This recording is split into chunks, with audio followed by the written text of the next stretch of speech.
gobierno inicia un nuevo momento tras los resultados de la consulta popular. No tiene mayoría en la Asamblea. El correísmo ya es oposición y se peleó con Construye.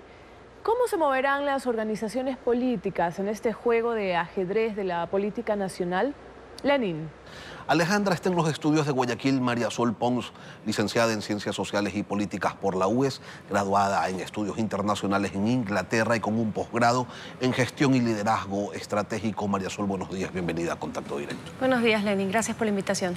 ¿Qué tanto le cuesta este resultado de la consulta al gobierno? Y lo digo pensando en que se quedó sin mayoría en el legislativo y entonces ahora qué movimientos se pueden esperar por parte del gobierno pues para mantener ese orden al que estuvo acostumbrado en las relaciones con la Asamblea Nacional. Le puede costar en términos de que tiene un plazo de 5 días para enviar los textos a la Asamblea, con lo cual los textos producto de la consulta popular, no los de enmienda.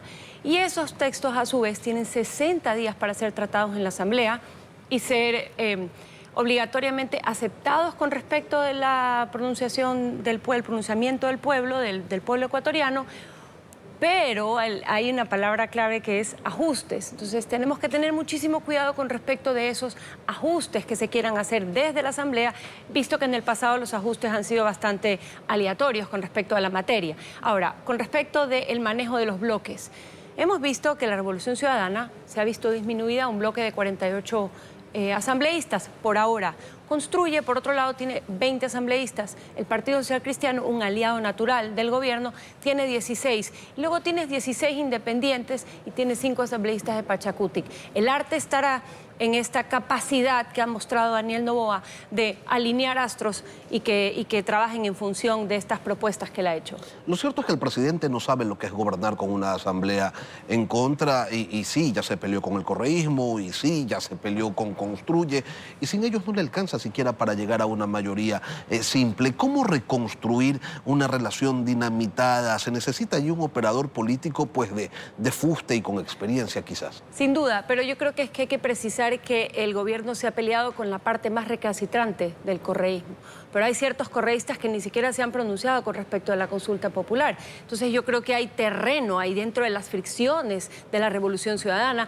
Habrán terrenos donde el gobierno trabaje en función de sus intereses. Y no solo en la Revolución Ciudadana, sino en todos esos asambleístas que conceptualmente se han manifestado, se han pronunciado distantes. Ahora, para ello pues deberían interpretar estos asambleístas que el gobierno ha salido triunfador de la consulta. ¿Se lo puede contar como una victoria? Yo creo que los asambleístas tienen que interpretar que la mayoría de los ecuatorianos nos hemos manifestado contundentemente con la urgencia de la seguridad.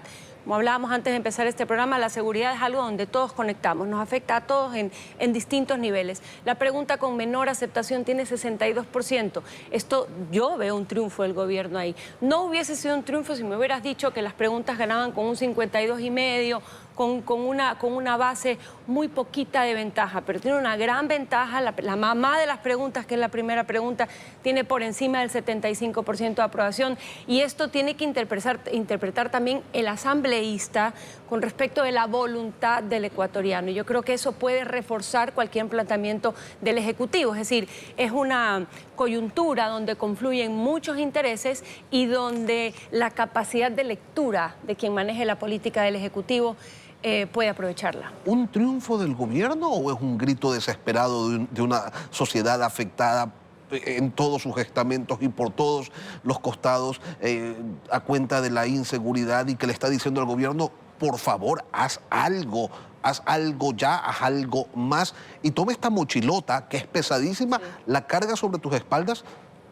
y nos sacas adelante? Un grito desesperado que además transmite una responsabilidad inmensa de tangibilizar lo que se necesita. Por eso mencionaba antes los 60 días de plazo en la Asamblea, es decir, esto va a estar aprobado dentro de 3 o 4 meses, justamente cuando se definen las candidaturas presidenciales. Entonces, hay muchas carreteras paralelas en este camino político bastante intenso, donde por un lado hay el grito desesperado, pero claramente el gobierno va a vender un triunfo por su parte. Ahora, a la interna, ¿qué pasos debería dar Daniel Noboa? ¿Era este el momento oportuno, apropiado apropiado para que Mónica Palencia salga del Ministerio de Gobierno? No sé si era apropiado, pero desde muchas esferas del análisis se solicitaba, se requería que un ministerio con tanto peso no esté acumulado en una sola persona. Entonces yo creo que eso también responde a lo que se ha solicitado, que Interior sea manejado con una cabeza y Ministerio de Gobierno sea manejado por otra cabeza, es decir, que hayan dos cabezas con 200% de su capacidad de atención dedicada a este tema que, como tú dices, es un grito desesperado de la población. Y si la política es el arte de la construcción de confianzas y del enfrentamiento de tesis, si el ministro de la política es quien debe articular diálogos en el espacio en el que se desarrollan las estrategias, ¿cuál es el perfil de quien debe ocupar ese ministerio? Bueno, pensaríamos que sería el perfil de un político ducho, por utilizar una palabra común que todos podemos entender. No sé si el perfil del nuevo ministro de Gobierno responde a ser un político ducho o al manejo de bloques en la Asamblea. Sin embargo, creo que el equipo de acompañamiento y el conocimiento del presidente puede ayudar mucho en esa gestión. Dicho esto, creo que lo que podemos apreciar claramente es la confianza que valora el presidente en su gente más allegada. ¿El correísmo jugó mal su carta por instar al electorado a que vote 11 veces no? Se lo pregunto, ¿significa que perdieron en 9 ocasiones? Sí, claro, por supuesto. Claramente perdieron. Primero perdieron porque no tuvieron una propuesta conceptual válida para decir todo no, sino que fue el no del bloqueo. El no del bloqueo que ya nos tiene cansados, porque es el no del bloqueo que nos llevó a la muerte cruzada, es el no del bloqueo que permite que la narcodelincuencia reine en el territorio. Entonces empiezan a asociar esos bloqueos con, por ejemplo, paros nacionales y ya lo que me perjudica como ciudadanía.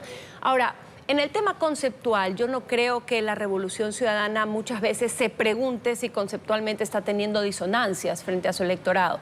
Creo que más bien es un tema de sesgos y de tácticas más que de ser íntegros conceptualmente. Pero en el ámbito del análisis, ese es un no ese cambio del no a 2 preguntas puntuales, al 11 veces no, es un cambio de capricho, es un cambio que se da como reacción al ingreso del gobierno a la Embajada de México. Hasta antes de aquello, el correísmo había dicho, nosotros solo nos oponemos a 2 preguntas y además no vamos a hacer campaña. Luego de la captura de Glass dicen, ¿saben qué?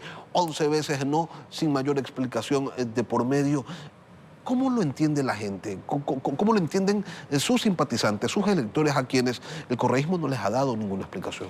Bueno, yo creo que eso sería como elucubrar, porque claramente yo no soy simpatizante de la Revolución Ciudadana. Podría comprender que es un tema de alineación con el líder de su organización. Y si el voto duro está concebido de esa forma, entonces eso podría estarse dando. Frente al otro gran porcentaje de la población, cuando estamos viendo que en las encuestas un 42% de la población no se manifiesta ni correísta ni anticorreísta, ante ellos esta disonancia conceptual puede tener peso, porque no se comprende de otra manera que por el apreciamiento de alguien de su grupo político, entonces la reacción sea tan virulenta y ahora no te apoyo, y más bien no solo no te apoyo, sino que voy a hacer campaña en contra tuya. ¿Y hay retorno de esa postura ante el fenómeno contemporáneo más complejo que vive el país, como lo es la inseguridad? ¿Hay retorno de ese ir en contrasentido a la aspiración de más del 70% del país? Yo creo que hay retorno porque además de ir en contrasentido, todas las denuncias de corrupción que se están dando, que se han continuado dando porque nunca se han dejado de dar, por ejemplo, la información del juicio de en Miami, el tema de las supuestas coimas, porque no están comprobadas todavía con respecto de Odebrecht, en ese caso, sí aunan a un pensamiento de que no eran lo que pensamos que fuimos. No estaban pensando en nosotros, estaban pensando más bien en ellos, cuando se desnudan todos estos procesos y se desnudan estas realidades. ¿Y cómo queda el resto de partidos políticos en el post-consulta? El Partido Social Cristiano, Construye. ¿Cómo quedan ellos? Bueno, el Partido Social Cristiano, su líder, Jaime Nebot, se manifestó ayer tras dar el voto y dijo que ellos apoyaban en la consulta y que apoyaban particularmente el trabajo por horas y el contrato de plazo fijo, así como el arbitraje internacional. El comunicado que sacaron anoche, me parece, o primeras horas de esta mañana, va en esas líneas. Nosotros apoyamos eso y esto es una oportunidad perdida. Pero no dice más con respecto de la relación. Se entendería que la relación con ADN sigue siendo la misma. Pero electoralmente, con miras hacia el 2025, ¿hay algún reacomodo de las fichas? ¿Se puede decir que hoy terminada la consulta, se ha dado el pitazo inicial para las presidenciales? Por supuesto. Pero por supuesto. Y el futuro del PSC va a estar muy determinado de su candidato presidencial. Ya vimos lo que lograron en la elección pasada, poniendo a Jan Topic de candidato presidencial, lograron un bloque importante en la Asamblea. Hoy tienen la presidencia de la Asamblea justamente por esa participación presidencial. Digamos que podemos confiar en la capacidad del Partido Social Cristiano para ver cómo logra llegar y construir su bloque. Daniel Noboa está fortalecido, debilitado, igual, que no es poca cosa. ¿Por el resultado? Sí. Mira, yo creo que haber ganado la consulta popular, haber ganado 9 preguntas de 11 preguntas en una consulta popular que atravesaba unos tremendos apagones, una crisis energética sin precedentes que además no tiene una solución de corto plazo más que la lluvia, es un triunfo para el Ejecutivo, pero tiene que saberlo manejar con cabeza fría. Es decir, una vez que pasamos el resultado de la consulta popular, el presidente y su equipo de trabajo debe concentrarse específicamente en solucionar la crisis energética, en acompañar al ciudadano durante el apagón, en conectar empáticamente con lo que todos sufrimos cuando se va la energía eléctrica y no podemos trabajar, no podemos hacer un montón de cosas que no vale la pena redundar. Ellos tienen que sanar eso, manejar el tema de la Asamblea y en el interinazgo proveer seguridad. Y sobre eso, mira las noticias de ayer. Ayer capturaron a alias Yuca y hoy a Colón Pico. Entonces se ve una acción por parte del Ejecutivo, se ve un Ejecutivo con energía y yo creo que eso lo valora la población. María Sol Pons, analista política, experta en gestión y liderazgo. Gracias, María Sol, por acompañarnos hoy. Gracias a ti, Lenín, por la invitación.